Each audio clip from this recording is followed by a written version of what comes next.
Hello दोस्तों, नमस्कार। स्वागत है आपका हमारे YouTube channel Uttarakhand GK very easy tricks में। और आज की वीडियो में दोस्तों हम बात करने वाले हैं उत्तराखंड करंट अफेयर्स 2024 में सितंबर माह के इम्पोर्टेंट करंट अफेयर्स के बारे में दोस्तों, जो कि आपके आगामी यूके ट्रिपल एस सी और यूके पीएससी के जितने भी एग्जामिनेशन हैं उन सभी एग्जामिनेशन के लिए दोस्तों बहुत ज़्यादा इंपॉर्टेंट करंट अफेयर्स रहने वाले हैं। क्योंकि यूके ट्रिपल एस सी हो या यूके पीएससी हो, अपने लगभग सभी एग्जाम्स में दोस्तों करंट अफेयर्स से प्रश्न पूछे जा रहे हैं। और अभी यूके पीएससी के द्वारा तो करंट अफेयर्स के जो प्रश्नों की संख्या है, उत्तराखंड में ही करंट अफेयर्स से बहुत ज़्यादा प्रश्न पूछे जा रहे हैं, ऐसे लगभग 4 से 5 प्रश्न। और यूके ट्रिपल एस से भी अपने हर एग्जाम में लगभग उत्तराखंड करंट अफेयर्स से 1 से 2 क्वेश्चन आपका पूछता रहता है। उत्तराखंड जीके के पॉइंट ऑफ व्यू से भी आपके ये जो करंट अफेयर्स हैं ये महत्वपूर्ण हो जाते हैं, इसलिए ये वीडियो आप सभी लोगों के लिए बहुत ज़्यादा महत्वपूर्ण रहने वाली है। और अगर दोस्तों आपने अगर इससे पहले के महीनों की वीडियोज़ को नहीं देखा हुआ है, क्योंकि हमारी जो ये करंट अफेयर्स की सीरीज है उत्तराखंड वाली, ये कंटिन्यूसली चलती है, मंथली ये सीरीज हमारी बनती है, मंथली एक वीडियो हम आपका इसको प्रोवाइड कराते हुए चलते हैं। अगर आपने इससे पहले मंथ्स की करंट अफेयर्स की वीडियोज़ को नहीं देखा हुआ है तो आप उन वीडियोज़ को भी जरूर देख लीजिएगा। और दोस्तों इसी के साथ साथ हमारी जो नेशनल इंटरनेशनल वाली करंट अफेयर्स की सीरीज है वह जून तक आई थिंक अपडेट है, ठीक है। तो जुलाई के बाद से उसमें करंट अफेयर्स अभी अपडेट करने बचे हैं, तो अभी कुछ दिनों में मैं दोस्तों आपके एग्जाम से पहले वो सारे करंट अफेयर्स अपडेट कर दूंगा। आप उसकी टेंशन मत लीजिए। बहुत सारे लोगों के लगातार कमेंट्स भी आ रहे थे, तो वो करंट अफेयर्स भी आपके जल्दी ही अपलोड हो जाएंगे। लेकिन उत्तराखंड के जो करंट अफेयर हैं वो सितंबर तक आपके यहाँ से कंप्लीट हो जाते हैं, तो आप इनको करंट अफेयर्स को अच्छी तरीके से दोस्तों कर लीजिएगा। आगामी एग्जाम से दोस्तों बहुत ज़्यादा महत्वपूर्ण आपके करंट अफेयर्स रहने वाले हैं। वीडियो पसंद आती है तो वीडियो को लाइक जरूर करें, कमेंट जरूर करें, अपने दोस्तों के साथ में वीडियो को जरूर शेयर करें। चलिए शुरू करते हैं दोस्तों। आज का हमारा पहला प्रश्न है कि राज्य का पहला remote pilot training organisation RPTO की स्थापना कहाँ की जाएगी, ठीक है, कहाँ किया जाएगा मतलब, ठीक है। तो राज्य का पहला जो रिमोट पायलट ट्रेनिंग ऑर्गेनाइजेशन की स्थापना यह की जाएगी कहाँ पे दोस्तों, देहरादून में की जाएगी। याद रखना है आपको दोस्तों, सूचना प्रौद्योगिकी विकास एजेंसी यानी कि ITDA में प्रदेश का पहला remote pilot training organisation RPTO स्थापित किया जाएगा। इससे प्रदेश में दोस्तों क्या होगा, लाइसेंस धारक ड्रोन पायलट तैयार हो सकेंगे। और प्रदेश में ड्रोन पायलट की ट्रेनिंग का अभी ऐसा कोई भी संस्थान नहीं है, और ड्रोन की जो हमारा ड्रोन पायलट ट्रेनिंग का ये पहला ऑर्गेनाइजेशन रहने वाला है उत्तराखंड का, ठीक है। तो इंपॉर्टेंट है, एग्जाम में पूछा जाता है कि उत्तराखंड राज्य का पहला रिमोट पायलट ट्रेनिंग ऑर्गेनाइजेशन की स्थापना कहाँ की जाएगी, तो ये की जाएगी दोस्तों कहाँ पे, देहरादून में, ठीक है। यहाँ पर कुछ एक्सप्लेनेशन भी लिखा गया, आप यहाँ पे देख सकते हैं कि इससे प्रदेश में लाइसेंस धारक ड्रोन पायलट तैयार हो सकेंगे। प्रदेश में ड्रोन पायलट की ट्रेनिंग का अभी तक ऐसा कोई भी संस्थान नहीं था। यहाँ ड्रोन पायलट की ट्रेनिंग को लेकर आधिकारिक पायलट बन सकेंगे, उन्हें DCCA से सर्टिफिकेट भी मिलेगा, ठीक है।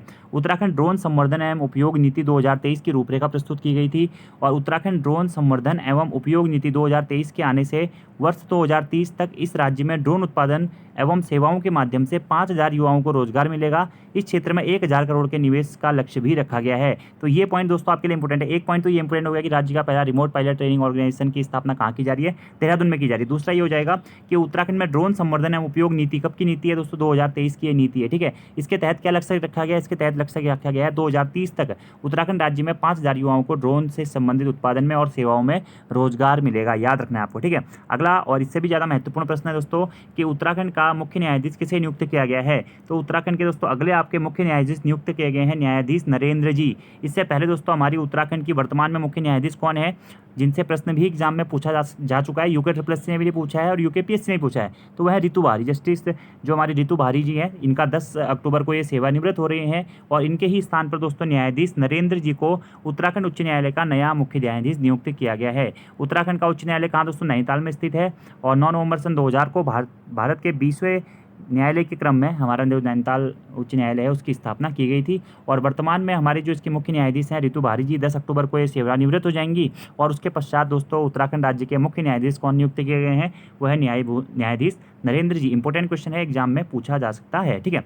सुप्रीम कोर्ट के मुख्य न्यायाधीश न्यायमूर्ति DY चंद्रचूड़ की अध्यक्षता वाले कॉलेजियम ने आंध्र प्रदेश हाईकोर्ट के वरिष्ठ न्यायाधीश न्यायमूर्ति नरेंद्र जी को उत्तराखंड हाईकोर्ट का मुख्य न्यायाधीश बनाने की सिफारिश की है, ठीक है। और 10 अक्टूबर से इनकी नियुक्ति क्या मानी जाएगी, प्रभावी मानी जाएगी। और उत्तराखंड राज्य की दोस्तों प्रथम महिला मुख्य न्यायाधीश कौन थी, वो थी रितु भारी जी। ये इंपॉर्टेंट पॉइंट है, आपको ध्यान रखना है। अगला हमारा प्रश्न है दोस्तों कि राज्य सरकार द्वारा निम्न में से किसका नाम परिवर्तित करके ग्रामोत्थान किया गया, ठीक है। यानी कि ग्रामोत्थान योजना किस योजना का नाम परिवर्तित करके किया गया दोस्तों, तो जो आपकी रीप योजना थी ना, रीप योजना कब से शुरू हुई थी दोस्तों? ये रीप योजना 2021-22 में शुरू हुई थी और ग्रामीण क्षेत्रों में लघु उद्योगों की स्थापना करके ग्रामीणों की आय में वृद्धि करने से संबंधित जो परियोजना थी वो थी रीप परियोजना। ठीक है, अब इसी रीप परियोजना का नाम परिवर्तित करके दोस्तों क्या हो गया, ग्रामोत्थान परियोजना कर दिया गया, यानी कि ग्रामों का उत्थान करने के लिए।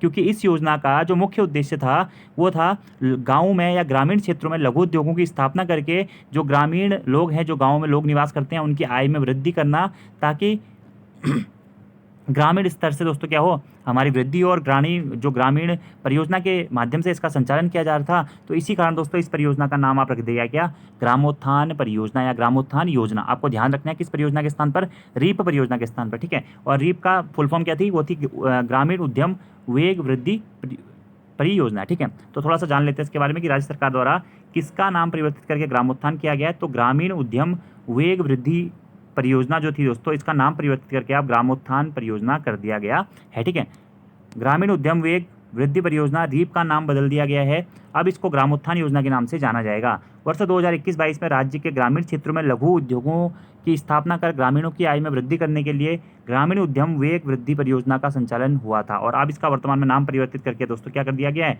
ग्रामोत्थान योजना कर दिया गया। अब दोस्तों यहाँ से आपके प्रश्न कैसे बनेंगे, देखिए, या तो प्रश्न इस प्रकार से बन जाएगा कि ग्रामीण क्षेत्र में लघु उद्योगों को स्थापना करके ग्रामीणों की आय में वृद्धि करने हेतु कौन सी योजना शुरू की गई थी, तो रीप परियोजना। या कौन सी योजना वर्तमान में संचालित है, तो ग्रामोद्योग परियोजना। कब शुरू की गई थी, 2021-22 में यह शुरू की गई थी। अब इसके तहत कुछ इसके अन्य बेनिफिट भी हैं। देखिए कि इसमें जो उद्यम स्थापित करने जो किए जाएंगे उसमें कुल लागत का 50% बैंक लोन के माध्यम से, 20% लाभार्थी अंशदान के माध्यम से और 30% आर्थिक सहयोग रीप परियोजना की ओर से दिया जाता है। अब इसका नाम क्या हो जाएगा, ग्रामोत्थान योजना हो गया है। ठीक है, तो उत्तराखंड सरकार द्वारा ग्रामीण उद्यमशीलता को बढ़ावा देने के लिए रूरल बिजनेस इनक्यूबेटर यानी कि RBI एक सहयोगी कार्यक्रम चलाया गया। कौन सा, रूरल बिजनेस इनक्यूबेटर। ठीक है, इसके लिए ग्रामीण उद्यमशीलता को बढ़ावा देने के लिए। ठीक है, ऐसे थोड़ा सा और यहाँ पे चीज़ें लिखी गई हैं, अगर आप इसको पढ़ना चाहते हैं तो आप इसको पढ़ सकते हैं। ठीक है, और यहाँ पे एक और आपका इंपॉर्टेंट पॉइंट है कि इस कार्यक्रम में इनक्यूबेट्स को विभिन्न सहायता, सलाह और प्रशिक्षण देकर उसकी उद्यमशीलता को राज्य और राष्ट्र की मुख्य धारा से जोड़ना है। अब इसका नया नाम क्या हो जाएगा, मुख्यमंत्री उद्यमशाला योजना रखा गया है। जो आपकी ये योजना थी कौन सी, RBI योजना, रूरल बिजनेस इनक्यूबेटर जो कार्यक्रम था, इसका नाम आप परिवर्तित करके मुख्यमंत्री उद्यमशाला परियोजना या योजना किया गया है। ये भी आपको ध्यान रखना है। और जो इंपॉर्टेंट क्वेश्चन था वो तो आपका है ही, ग्रामोत्थान योजना या ग्रामोत्थान योजना किसका नाम परिवर्तित करके, रीप परियोजना का नाम परिवर्तित करके ग्रामोत्थान योजना कर दिया गया है, जिसकी शुरुआत 2021-22 में हुई थी। अगला हमारा प्रश्न है दोस्तों कि हाल ही में राज्य सरकार द्वारा प्रवासी उत्तराखंड प्रकोष्ठ की वेबसाइट जारी की गई है। राज्य में उत्तराखंड प्रवासी सम्मेलन का आयोजन कब किया जाएगा। तो राज्य में दोस्तों अभी हाल ही में उत्तराखंड सरकार के द्वारा प्रवासी उत्तराखंड प्रकोष्ठ की एक नई वेबसाइट जारी की गई है। जो भी उत्तराखंड के प्रवासी हैं, जो यहाँ से बाहर जाके निवास कर रहे हैं, तो उनको उत्तराखंड में वापस बुलाने के लिए या उनके उत्थान के लिए एक वेबसाइट उत्तराखंड गवर्नमेंट के द्वारा जारी की गई है, जो कि है प्रवासी उत्तराखंड प्रकोष्ठ वेबसाइट। ठीक है, जिसका अगर आप लिंक देखना चाहेंगे तो यह है www.pravasiuttarakhandi.uk.government.in। ठीक है, तो इसके लिए दोस्तों उत्तराखंड में प्रवासी सम्मेलन का आयोजन भी किया जा रहा है। तो ये कब किया जाएगा, यह प्रश्न पूछा गया है। तो ये किया जाएगा दोस्तों कब, 7 नवंबर को। ठीक है, सरकार ने प्रवासियों को मातृभूमि से जोड़ने और उन्हें सम्मानित करने को प्रवासी उत्तराखंड प्रकोष्ठ की स्थापना की है। प्रवासियों की सुविधा के लिए वेबसाइट www.pravasiuttarakhandi.उत्तराखंड.government.in लॉन्च की गई है। इस वेबसाइट के जरिए प्रवासी उत्तराखंड को राज्य सरकार की नीतियों और गतिविधियों की जानकारियां मिल सकेंगी। तो इंपोर्टेंट क्वेश्चन है दोस्तों, प्रश्न इस प्रकार से बन सकता है कि हाल ही में किस राज्य के द्वारा अपने प्रवासियों को आकर्षित करने के लिए या सम्मानित और मातृभूमि से जोड़ने के लिए एक प्रकोष्ठ की शुरुआत की गई है, तो उत्तराखंड राज्य के द्वारा की गई है। ठीक है, इस प्रकार का प्रश्न भी आपसे पूछा जा सकता है। और जो ये सम्मेलन है यह 7 नवंबर से आयोजित किया जाएगा, और उस टाइम पर भी दोस्तों आपको ये करंट अफेयर्स में टॉपिक आपका कवरअप हो जाएगा। और एक और चीज़ मैं दोस्तों आपसे कहना चाहूँगा कि फेसबुक पे उत्तराखंड DIPR का जो पेज है, उत्तराखंड गवर्नमेंट ऑफिशियल जो ये पेज है, यहाँ पे आपको उत्तराखंड के बहुत अच्छे करंट अफेयर्स मिल जाते हैं। कुछ उत्तराखंड के कल्चर से रिलेटेड चीज़ें मिल जाएंगी, आर्ट एंड कल्चर से संबंधित, मंदिरों से संबंधित, जो कि आपके एग्जाम के लिए इंपॉर्टेंट है। ठीक है, क्योंकि ये उत्तराखंड गवर्नमेंट का एक ऑफिशियल पेज है। यहाँ पे ऑफिशियल खबरें आपको मिलती हैं उत्तराखंड गवर्नमेंट की योजनाओं से संबंधित, या जो भी चीज़ें होती हैं, बहुत सारी चीज़ें। ठीक है, जो मैं टाइमलाइन पे डालता भी हूँ बार बार। ठीक है, तो आप ये DIPR का पेज फॉलो जरूर कर लें, वरना मैक्सिमम जो इसमें इंपॉर्टेंट करंट अफेयर्स होते हैं वो मैं कवर अप करा देता हूँ इसमें और न्यूज़पेपर्स के माध्यम से। लेकिन फिर भी अगर आप इसको करेंगे तो आपको निश्चित ही आगामी एग्जाम्स में ना बहुत ज़्यादा फायदा होगा, क्योंकि अभी जो आपके मंदिर पूछे जाएंगे ना आने वाले एग्जाम्स में, मुझे बहुत हद तक ऐसा लग रहा है कि वो DIPR की साइट से पूछे जाएंगे। ठीक है, जो मतलब उनका ऑफिशियल पेज है, तो आप उनसे भी, वहाँ से भी नोट्स अपने बनाते रहें। मंदिर जो छोटी मोटी चीज़ें हैं वो आप वहाँ से बनाते रहें। ठीक है, अगला हमारा प्रश्न है, थोड़ा बहुत और यहाँ पे लिखा गया, आप इसे पढ़ना चाहते हैं तो पढ़ सकते हैं, ठीक है। अगला हमारा प्रश्न है कि 5वीं राज्य ओलंपिक प्रतियोगिता का उद्घाटन कहाँ किया गया है। तो 5वीं राज्य ओलंपिक प्रतियोगिता का उद्घाटन दोस्तों किया गया कहाँ, रुद्रपुर में। या इस प्रकार से प्रश्न पूछा जाता है कि उत्तराखंड में 5वें राज्य ओलंपिक खेलों का आयोजन कहाँ किया गया था, तो रुद्रपुर में किया गया था, ठीक है। तो सीएम धामी जी ने उधम सिंह नगर के रुद्रपुर के मनोज सरकार स्टेडियम में 5वें ओलंपिक खेलों का उद्घाटन किया है। 20 से 27 सितंबर तक दोस्तों यह जो खेल थे यह आयोजित हुए थे, जो कि 5वें राज्य ओलंपिक खेल के रूप में जाने जाते हैं। कहाँ पे आयोजित हुए थे, रुद्रपुर में, ठीक है। अब यहाँ पर दोस्तों उत्तराखंड के सभी जनपदों ने भाग लिया था, जिसमें प्रथम स्थान पर कौन सा जिला आपका रहा है, ठीक है, ये इंपॉर्टेंट पॉइंट है। तो ओवरऑल प्रतियोगिताओं में दोस्तों 178 अंक पाकर देहरादून जिला क्या है, चैंपियन रहा है, यानी कि प्रथम स्थान पर रहा है। दूसरे स्थान पर उधम सिंह नगर और तीसरे स्थान पर नैनीताल जनपद रहा है, ठीक है। तो यहाँ पे इसकी पूरी लिस्ट भी है, आप इसको भी देख सकते हैं। अगला हमारा प्रश्न है, उत्तराखंड राज्य को ईज ऑफ डूइंग कार्यक्रम के तहत सिंगल विंडो सिस्टम लागू करने के लिए कौन सा पुरस्कार दिया गया है। तो उत्तराखंड राज्य को ईज ऑफ डूइंग कार्यक्रम के तहत सिंगल विंडो सिस्टम को लागू करने के लिए दोस्तों कौन सा टॉप अचीवर्स अवार्ड दिया गया है। कौन सा अवार्ड दिया गया है, टॉप अचीवर्स अवार्ड दिया गया है, ठीक है। इंपॉर्टेंट क्वेश्चन है, आपको ध्यान भी ये रखना है, एग्जाम में आपसे पूछा जा सकता है कि उत्तराखंड राज्य सरकार को हाल ही में कौन सा पुरस्कार दिया गया है और किस लिए दिया गया है, ठीक है। तो टॉप अचीवर्स अवार्ड दिया गया, क्यों दिया गया, क्योंकि ईज ऑफ डूइंग बिजनेस कार्यक्रम के तहत सिंगल विंडो सिस्टम को लागू करने के लिए दिया गया है। और ईज ऑफ डूइंग जो कार्यक्रम है इसके तहत दोस्तों एकल खिलाड़ी व्यवस्था के तहत शीर्ष उपलब्धि हासिल करने वाली श्रेणी का अवार्ड जो है वह उत्तराखंड सरकार को दिया गया है। राज्य को यह पुरस्कार वर्ष 2022-23 के लिए इस क्षेत्र में की गई पहल के लिए प्रदान किया गया है, ठीक है। आपको ये ध्यान रखना है, ठीक है। थोड़ा बहुत अगर आप और पढ़ना चाहते हैं तो यहाँ पे पढ़ सकते हैं, ठीक है। और साथ ही एक और पॉइंट यहाँ पे है कि भारत सरकार द्वारा विकसित नेशनल सिंगल विंडो सिस्टम के साथ इंटीग्रेशन करने वाला उत्तराखंड क्या है, प्रथम राज्य है। अगला हमारा प्रश्न है कि नवी देहरादून अंतर्राष्ट्रीय फिल्म फेस्टिवल 2024 का आयोजन कब से किया गया। क्या दोस्तों सिंपल से आप ये क्वेश्चन ऐसे बना दीजिएगा कि नवे अंतर्राष्ट्रीय फिल्म फेस्टिवल 2024 का आयोजन कहाँ किया गया था, ठीक है। तो देहरादून में किया गया था। ये ज़्यादा इंपॉर्टेंट क्वेश्चन है, कहाँ पे किया गया नवे अंतर्राष्ट्रीय फिल्म फेस्टिवल 2024 का आयोजन, तो ये देहरादून में किया गया। कब से कब तक किया गया, 27 सितंबर से लेकर 29 सितंबर तक किया गया। और उत्तराखंड के सबसे बड़े आयोजन नवे देहरादून इंटरनेशनल फिल्म फेस्टिवल का सिल्वर सिटी राजपुर रोड में आयोजन किया गया। 3 दिनों में लगभग 80 से अधिक short film, documentary, music album आदि का प्रदर्शन यहाँ पे किया गया था, ठीक है। तो याद रखना आपको नवी देहरादून अंतर्राष्ट्रीय फिल्म फेस्टिवल 2024 का आयोजन कब से कब तक किया गया, 27 से 29 सितंबर तक, ठीक है। या इस प्रकार से आप कर सकते हैं कि उत्तराखंड के किस स्थान पर नवी देहरादून अंतर्राष्ट्रीय फिल्म फेस्टिवल 2024 का आयोजन किया गया, तो देहरादून में। इस प्रकार से भी आप ये क्वेश्चन को कर सकते हैं, ठीक है। अगला हमारा प्रश्न है, केदार सिंह रावत पर्यावरण पुरस्कार 2024 से किसे सम्मानित किया जाएगा। VVIMP दोस्तों ये क्वेश्चन है, केदार सिंह रावत पुरस्कार किस क्षेत्र में दिया जाता है। पहले एग्जाम में प्रश्न पूछा जा चुका है कि पर्यावरण के क्षेत्र में यह पुरस्कार दिया जाता है। और वर्ष 2024 के लिए यह पुरस्कार लोक जीवन विकास भारती संस्था और संकल्प तरु संस्था, इन दोनों ही संस्थाओं को केदार सिंह रावत पर्यावरण पुरस्कार 2024 से सम्मानित किया जाएगा। तो ये दोनों संस्थाएं हैं, आपको दोस्तों याद रखनी है, ठीक है। अगर इसमें बात करें दोस्तों, जो लोक जीवन विकास भारती संस्था है इसका जो गठन है 1977 में दोस्तों इसका गठन हुआ था, ठीक है। और गांधीवादी जो एक नेता थे स्वर्गीय बिहारी लाल जी, उनके द्वारा भिलंगना घाटी में समाज और पर्यावरण के क्षेत्र में कार्य करने के लिए यह संस्था का गठन किया गया था, जो कि वर्तमान में भी कार्यरत है, ठीक है। और पर्यावरण के क्षेत्र में और समाज के विकास के लिए निरंतर कार्य कर रही है। और दूसरी जो आपकी संस्था है दोस्तों संकल्प तरु संस्था, ठीक है।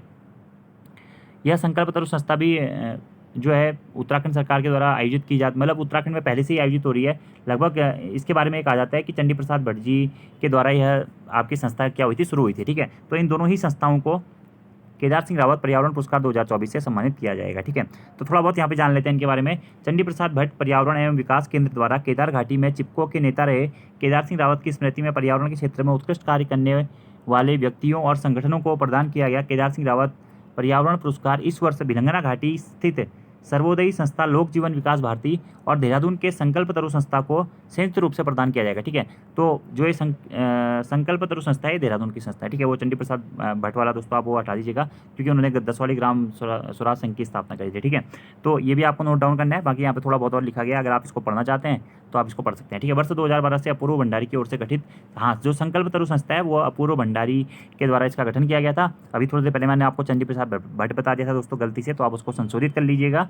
जो केदार सिंह रावत पर्यावरण पुरस्कार है ये 2 संस्थाओं को मिला है। लोक जीवन विकास भारती संस्था जिसका गठन 1977 में हुआ था, किसके द्वारा, स्वर्गीय बिहारी लाल जी की ओर से। और संकल्प तरु संस्था इसका गठन 2012 में हुआ, अपूर्व भंडारी की ओर से। और ये दोनों ही संस्थाएं दोस्तों पर्यावरण के क्षेत्र में कार्य करती हैं और पर्यावरण के क्षेत्र में इनके नवीन तकनीकों और उल्लेखनीय योगदान के लिए इन्हें इन पुरस्कारों से भी सम्मानित किया जा चुका है, ठीक है, किया गया है।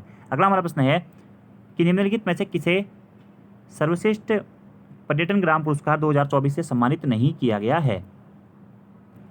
तो दोस्तों इस वर्ष ये क्वेश्चन बहुत ज़्यादा इंपॉर्टेंट भी है, तो आपको इसमें दोस्तों 4 गाँवों के नाम याद रखने हैं। एक हो गया जखौल गांव, दूसरा हो गया हरसिल गांव, तीसरा हो गया गुंजी गांव और चौथा हो गया सूपी गांव। इन चारों गांवों को दोस्तों विश्व पर्यटन दिवस 2024 के अवसर पर सर्वश्रेष्ठ पर्यटन ग्राम पुरस्कार से सम्मानित किया गया है। तो निम्नलिखित में से किसे सर्वश्रेष्ठ पर्यटन ग्राम पुरस्कार 2024 से सम्मानित नहीं किया गया, यह प्रश्न आपसे पूछा गया है। लेकिन इसका जो आपको ये चारों के चारों गांवों के नाम आपको याद रखने हैं, क्योंकि आपसे पूछा जा सकता है कि निम्न में से किस किस को सर्वश्रेष्ठ पर्यटन ग्राम पुरस्कार से सम्मानित किया गया, यानी कि उत्तराखंड के किन किन गाँवों को या कितने गाँवों को सर्वश्रेष्ठ पर्यटन ग्राम पुरस्कार 2024 से सम्मानित किया गया है। तो 4 गांवों को दोस्तों किया गया है, ठीक है। इसमें से कौन सा गांव नहीं है, सबसे पहले तो मैं आपको ये बता देता हूँ। तो सरमोली गांव इसमें से नहीं है, ठीक है। कौन सा गांव है, मैंने आपको 4 गांव बताए हैं, 4 के 4 नाम आपको याद रखने हैं। एक तो है गुंजी गाँव, दूसरा है सूपी गाँव, तीसरा दोस्तों जखौल गाँव और चौथा आपका रहेगा कौन सा दोस्तों, हरसिल। इन 4 गांवों को दोस्तों सम्मानित किया गया है क्या, सर्वश्रेष्ठ ग्राम पर्यटन पुरस्कार 2024 से, ठीक है। अब जो ये हरसिल है ये उत्तरकाशी में है, आपको बताइए हरसिल के सेब भी काफ़ी फेमस है, ठीक है। और जो ये जखौल गांव है, जखौल गांव भी कहाँ है दोस्तों, यह उत्तरकाशी में ही स्थित है, ठीक है। जखौल गांव उत्तरकाशी को साहसिक पर्यटन के लिए तथा हरसिल गांव उत्तरकाशी को भी दोस्तों साहसिक पर्यटन के लिए दोस्तों क्या दिया गया है, यह पुरस्कार से सम्मानित किया गया क्या, सर्वश्रेष्ठ पर्यटन ग्राम पुरस्कार 2024 से, ठीक है। जखौल और हरसिल, ठीक है। अगला दोस्तों गुंजी गांव है, यह है पिथौरागढ़ में, ठीक है। पिथौरागढ़ जनपद में एक गांव पड़ता है आपका शायद धारचूला के आसपास कहीं, ठीक है। तो गुंजी गांव को वाइब्रेंट विलेज के लिए आपका क्या दिया गया है, पुरस्कार दिया गया है। और इसी के साथ साथ दोस्तों सूपी गाँव, ठीक है। और जो ये सूपी है ये कहाँ है, ये दोस्तों बागेश्वर जनपद में है, ठीक है। बागेश्वर जनपद में स्थित सूपी गाँव, और सूपी गाँव को भी किसके लिए दोस्तों, अपने कृषि पर्यटन के लिए सर्वश्रेष्ठ ग्राम पुरस्कार 2024 से सम्मानित किया गया, ठीक है। तो थोड़ा सा जान लेते हैं इनके बारे में कि विश्व पर्यटन दिवस 2024 के अवसर पर उत्तराखंड के 4 गांव जखौल, हरसिल, गुंजी और सूपी को सर्वश्रेष्ठ पर्यटन ग्राम पुरस्कार से सम्मानित किया गया है। इंपॉर्टेंट क्वेश्चन है, बहुत ज़्यादा इंपॉर्टेंट है, आने वाले एग्जाम में आपको जरूर देखने को मिलेगा, ठीक है। जखौल गाँव उत्तरकाशी में स्थित है, साहसिक पर्यटन के लिए दिया गया है। हरसिल भी उत्तरकाशी में, इसको भी साहसिक पर्यटन के लिए दिया गया है। गुंजी पिथौरागढ़ में स्थित है, वाइब्रेंट विलेज के लिए दिया गया है। सूपी दोस्तों नैनीताल में नहीं है, ठीक है। सूपी गाँव है बागेश्वर में, ठीक है। सूपी कहाँ है, बागेश्वर में है, और इसको कृषि पर्यटन के लिए दोस्तों क्या दिया गया है, सर्वश्रेष्ठ पर्यटन ग्राम पुरस्कार से सम्मानित किया गया है, ठीक है। सरमौली गांव जो कि पहले चर्चाओं में था 2023 में, क्योंकि सरमौली गांव को दोस्तों 2023 में सर्वश्रेष्ठ पर्यटन ग्राम पुरस्कार से सम्मानित किया गया था। दोनों ही क्वेश्चन अलग अलग हैं, कंफ्यूज नहीं होना है। सर्वश्रेष्ठ पर्यटन ग्राम पुरस्कार 2024 से सम्मानित किया गया 4 गाँवों को, ठीक है। और वहीं आपसे पूछा है सर्वश्रेष्ठ पर्यटन ग्राम पुरस्कार 2023 से किसको सम्मानित किया गया था, तो सरमौली गाँव को किया गया था, ठीक है। विश्व पर्यटन दिवस 27 सितंबर को मनाया जाता है। इसकी शुरुआत वर्ष 1980 से संयुक्त राष्ट्र विश्व पर्यटन संगठन के द्वारा की गई थी। इस वर्ष 2024 की इसकी थीम है पर्यटन और शांति। आपको ध्यान रखना है, 4 गाँवों के नाम आपको याद रखना है, हरसिल, जखौल, गुंजी और सूपी।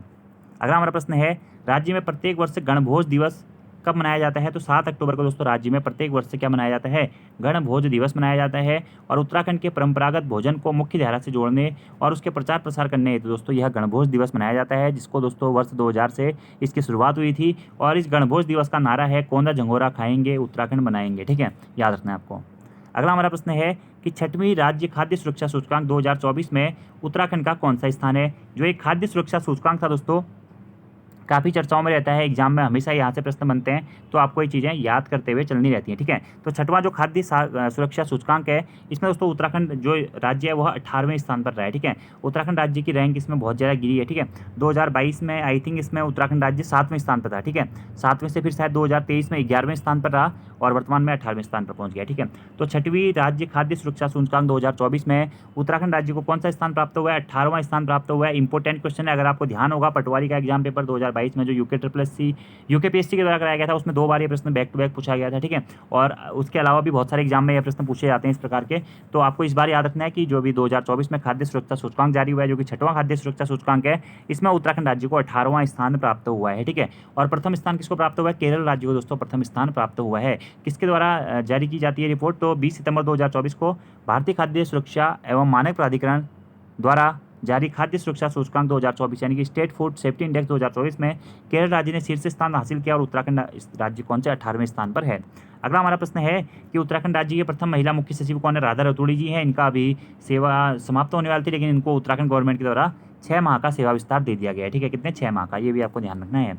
अगला हमारा प्रश्न है कि हाल ही में किस राज्य द्वारा संपत्ति क्षति वसूली अधिनियम पारित किया गया है? इंपॉर्टेंट क्वेश्चन है दोस्तों। तो हाल ही में उत्तराखंड राज्य के द्वारा संपत्ति क्षति वसूली अधिनियम पारित या लागू किया गया है, ठीक है। यानी कि प्रॉपर्टी डैमेज रिकवरी एक्ट को पारित कर दिया गया है उत्तराखंड गवर्नमेंट के द्वारा।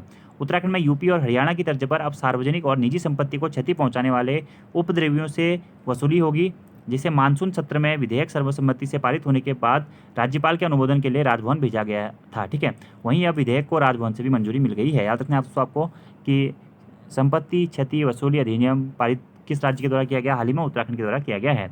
अगला प्रश्न है दोस्तों कि हाल ही में किसे गिरी गंगा गौरव सम्मान से सम्मानित किया गया है? तो हाल ही में दोस्तों डॉक्टर गजेंद्र सिंह को गिरी गंगा गौरव सम्मान से सम्मानित किया गया है।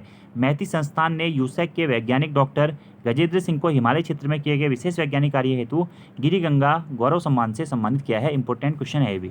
अगला प्रश्न है 10वां अंतर्राष्ट्रीय आयुर्वेद सम्मेलन का आयोजन कहाँ किया जाएगा? तो देहरादून में दोस्तों 10वें अंतर्राष्ट्रीय आयुर्वेद सम्मेलन का आयोजन किया जाएगा। कहाँ पे? देहरादून में, ठीक है।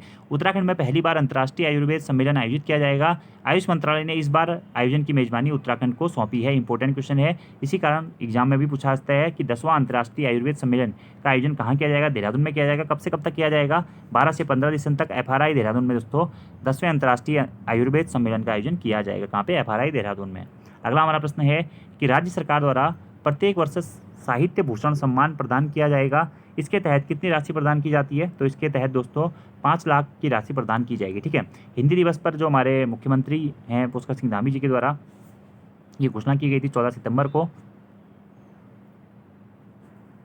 और हिंदी के प्रचार और प्रसार के कारण हो रही जो विरासत को आगे बढ़ती रहे, इसके कारण दोस्तों ये आपकी जो साहित्य भूषण सम्मान है यह प्रदान किया जाएगा, ठीक है, प्रत्येक वर्ष। इसकी घोषणा की गई है और इस योजना के तहत क्या हुआ? 5 लाख रुपये की धनराशि दी जाएगी, ठीक है। अगला हमारा प्रश्न है निम्नलिखित में से कौन सा कथन असत्य है दोस्तों? तो हिमालय संरक्षण दिवस 9 सितंबर, बुग्याल संरक्षण दिवस 2 सितंबर, मसूरी कांड 2 सितंबर, बालाघाट कांड 10 सितंबर, ठीक है। तो देखिए हिमालय संरक्षण दिवस 9 सितंबर को मनाया जाता है, बिल्कुल सही है, ठीक है। बुग्याल संरक्षण दिवस 2 सितंबर को मनाया जाता है दोस्तों, ये भी बिल्कुल सही है। मसूरी कांड 2 सितंबर को हुआ था, ये भी दोस्तों बिल्कुल सही है, ठीक है। और बालाघाट कांड 10 सितंबर को ना हो गया, कब हुआ था दोस्तों? 15 सितंबर को हुआ था, ठीक है। 15 सितंबर को हुआ था। कहाँ पे? मसूरी के पास में ये बालाघाट कांड हुआ था, कब? 15 सितंबर को, ठीक है। खटीमा कांड कब हुआ था? 1 सितंबर 1994 को, जिसमें 7 लोग शहीद हुए थे। और मसूरी कांड हुआ था 2 सितंबर 1994 को, जिसमें 6 लोग शहीद हुए थे, ठीक है। अब यहीं से आपसे पूछा जाता है कि कुमाऊनी भाषा दिवस कब मनाया जाता है? तो 1 सितंबर को कुमाऊनी भाषा दिवस मनाया जाता है, क्योंकि 1 सितंबर को खटीमा कांड हुआ था, खटीमा गोलीकांड हुआ था, ठीक है। 2 सितंबर को मसूरी गोलीकांड हुआ था, इसलिए 2 सितंबर को गढ़वाली भाषा दिवस भी मनाया जाता है, ठीक है। और वहीं 14 सितंबर को राष्ट्रीय हिंदी दिवस मनाया जाता है, आपको ध्यान रखना है। और आप कमेंट बॉक्स में बताना है कि अंतर्राष्ट्रीय हिंदी दिवस कब मनाया जाता है। अगला प्रश्न है दोस्तों कि शैलेश मटियानी राज्य शैक्षिक पुरस्कार 2023 कितने लोगों को प्रदान किया गया है, ठीक है। तो देखिए दोस्तों जब हमने ये न्यूज़ पढ़ी थी तो इसमें हमने पढ़ा था कि 17 लोगों को ये पुरस्कार प्रदान किया जाएगा, लेकिन अभी आपको ये संशोधित करके फाइनली याद रख लेना है कि शैलेश मटियानी राज्य शैक्षिक पुरस्कार 2023 से कितने लोगों को? 19 लोगों को सम्मानित किया गया है। 19 लोगों को दोस्तों यह प्रदान किया गया है, ठीक है। तो शैक्षिक दिवस के मौके पर उत्तराखंड के 19 शिक्षकों को वर्ष 2023 में शैलेश मटियानी राज्य शैक्षिक पुरस्कारों से सम्मानित किया गया है। मुख्यमंत्री ने शैलेश मटियानी पुरस्कार के तहत मिलने वाली धनराशि को बढ़ाकर 20,000 रुपये करने की घोषणा करी है। तो याद रखना आपको शैलेश मटियानी राज्य शैक्षिक पुरस्कार 2023 कितने लोगों को प्रदान किया गया है? 19 लोगों को प्रदान किया गया है, यानी कि 19 शिक्षकों को प्रदान किया गया। शैलेश मटियानी जो पुरस्कार है किस क्षेत्र में दिए जाते हैं? शिक्षा के क्षेत्र में दिए जाते हैं, ये भी आपको ध्यान रखना है। और ऐसे दोस्तों जो भी विवाद वाले क्वेश्चन होते हैं ना, तो उसमें जो भी लेटेस्ट करंट अफेयर्स का रिकॉर्ड है उसको आपको फॉलो करना है, ठीक है। क्योंकि अभी उत्तराखंड पीसीएस में एक ट्रेन से संबंधित क्वेश्चन आया था, जो हमारा मानसखंड मिशन माला को लेकर के था, ठीक है। तो पहले वो कोलकाता से स्टार्ट होनी थी, लेकिन बाद में वो पुणे से स्टार्ट हो गई थी। तो एक महीने मैंने शायद मार्च में मैंने आपको वो कोलकाता कराया था, फिर अप्रैल माह में मैंने आपको चेंज करके क्या करा दिया था, पुणे करा दिया था। लेकिन बहुत सारे अभ्यर्थी उस प्रश्न को गलत करके आगे थे। इसलिए करंट अफेयर्स में क्या होता है, कभी कभार उत्तराखंड गवर्नमेंट जो घोषणाएं करती है उसके हिसाब से हम करंट अफेयर्स बनाते हैं, तो घोषणाओं के बाद में जब वो योजना इंप्लीमेंट होती है तो थोड़ा सा चेंजेस के साथ में इंप्लीमेंट होती है। तो फिर आपको जो भी नेक्स्ट मंथ में वो चीज़ें कवर कराई जाती है, तो उन चीज़ों को आप लोग ध्यान रख लीजिएगा जब भी आप रिवीजन करते हैं। अगला हमारा प्रश्न है, राज्य के किस व्यक्ति को राजभाषा गौरव सम्मान 2024 से सम्मानित किया गया है? तो गिरीश चंद्र जोशी जी को राजभाषा गौरव सम्मान 2024 से सम्मानित किया गया है। इंपॉर्टेंट क्वेश्चन है दोस्तों, आपसे एग्जाम में पूछा जा सकता है, ठीक है। वर्ष 2023-24 के लिए दोस्तों राजभाषा गौरव पुरस्कार से प्रोफेसर गिरीश चंद्र जोशी जी को सम्मानित किया गया, जो कि दोस्तों इससे पहले हेमंतेंद्र बहुगुणा गढ़वाल केंद्रीय विश्वविद्यालय के भौतिक विज्ञान विभाग में क्या थे, प्रोफेसर थे, ठीक है। आपको ध्यान रखना है गिरीश चंद्र जोशी जी, इनके बारे में कुछ यहाँ पर लिखा गया, आप देख सकते हैं। उन्हें यह पुरस्कार ब्रह्मांड के वैज्ञानिक रहस्यों से आम जनों को परिचित कराने के उद्देश्य से हिंदी में लिखी गई उनकी पुस्तक विज्ञान और ब्रह्मांड, इतिहास और आधुनिक अवधारणा के लिए देश में प्रथम स्थान प्राप्त कराने पर दिया गया है, ठीक है। तो याद रखना आपको ये भी दोस्तों कि विज्ञान और ब्रह्मांड, इतिहास तथा आधुनिक अवधारणा किसकी पुस्तक है, तो ये पुस्तक है आपके दोस्तों किसकी, गिरीश चंद्र जोशी जी की। अगला हमारा और दोस्तों आज का हमारा लास्ट क्वेश्चन है कि हाल ही में भारत कजाकिस्तान संयुक्त सैन्य अभ्यास काजिंद 2024 का आयोजन कहाँ किया गया है? तो हाल ही में दोस्तों भारत और कजाकिस्तान के मध्य में संयुक्त सैन्य अभ्यास हो रहा है, आयोजित हो रहा है काजिंद 2024, ठीक है। इसका शायद ये 8वां संस्करण है, आई थिंक 8वां है, ठीक है। एक बार आप चेक कर लीजिएगा। और इसका आयोजन दोस्तों कहाँ हो रहा है, उत्तराखंड में। उत्तराखंड के जोशीमठ के पास में स्थित औली में दोस्तों क्या हो रहा है, काजिंद युद्धाभ्यास या सैन्याभ्यास का आयोजित किया जा रहा है, ठीक है। अक्टूबर में आयोजित किया जाएगा, 13 अक्टूबर तक शायद आपका ये चलने वाला है। तो ध्यान रखना है आपको कि भारत कजाकिस्तान संयुक्त सैन्य अभ्यास काजिंद 2024 का आयोजन कहाँ किया गया है या कहाँ किया जा रहा है, तो औली उत्तराखंड में किया जा रहा है। इंपॉर्टेंट क्वेश्चन है, आपको दोस्तों ये क्वेश्चन याद रखने हैं। तो आज की इस वीडियो में दोस्तों हमने उत्तराखंड के 20 महत्वपूर्ण क्वेश्चनों के बारे में बात कर ली, जो कि आपके आगामी सभी एग्जाम्स के लिए बहुत ज़्यादा महत्वपूर्ण है। और अगर दोस्तों आप उत्तराखंड के किसी भी एग्जाम्स के लिए करंट अफेयर्स के बैचेस से, उत्तराखंड और हिंदी के डिटेल कोर्सेज के बैचेस से या फिर प्रैक्टिस सेट के बैचेस से जुड़ना चाहते हैं, तो प्ले स्टोर से हमारी application Uttarakhand GK very easy tricks के माध्यम से जुड़ सकते हैं। जिन भी अभ्यर्थियों का उत्तराखंड पुलिस सब इंस्पेक्टर का एग्जाम पेपर है, अगर वो टेस्ट सीरीज से जुड़ना चाहते हैं, तो हमारी एप्लीकेशन पे उत्तराखंड पुलिस एसआई की टेस्ट सीरीज दोस्तों कंटिन्यू चल रही है, जिसमें हम आपको 14 टेस्ट प्रोवाइड करा चुके हैं। तो अगर आपने वो टेस्ट सीरीज से जुड़ना चाहते हैं या प्रैक्टिस करना चाहते हैं, तो इस टेस्ट सीरीज से आप जुड़ सकते हैं। इसी के साथ साथ जिन भी अभ्यर्थियों के आगामी दोस्तों एग्जाम्स होने हैं, उनके लिए भी हमारी एक स्पेशल टेस्ट सीरीज है, जो कि है UK SSC UKPSC combo test series, जिसमें आपको 1000+ टेस्ट सीरीजेस मिलती हैं। इसमें आपको टॉपिक वाइज टेस्ट भी मिल जाते हैं, फुल लेंथ टेस्ट भी मिल जाते हैं, ठीक है। लगभग 1000+ आपको यहाँ पे टेस्ट सीरीजेस मिल जाती है। और ये टेस्ट सीरीज से अगर आप जुड़ना चाहते हैं, तो हमारी एप्लीकेशन के माध्यम से जुड़ सकते हैं। बाकी वीडियो में कोई भी गलती हो दोस्तों, तो आप कमेंट बॉक्स में बता सकते हैं। वीडियो पसंद आती है, वीडियो को लाइक जरूर करें, कमेंट जरूर करें, अपने दोस्तों के साथ में वीडियो को जरूर शेयर करें। Thank you, thanks for watching video, see you next time, धन्यवाद।